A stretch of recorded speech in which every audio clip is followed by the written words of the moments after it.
বুকের মধ্যে গাছ। ডাক্তারবাবু বললেন আমার শরীরের মধ্যে একটা গাছ জন্মেছে।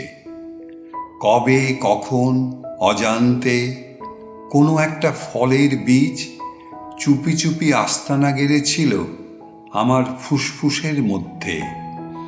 এখন সময় আর সুযোগ বুঝে তার ডালপালা গজিয়েছে।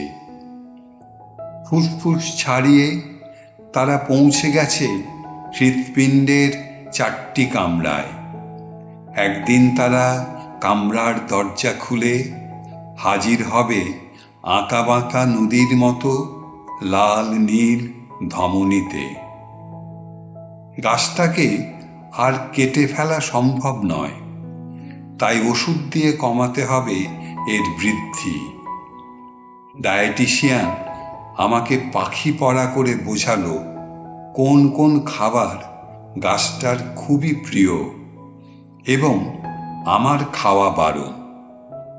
ফিজিওথেরাপিস্ট বুদ্ধি দিল কর্কটাসন আর শবাসনের উপকারিতা।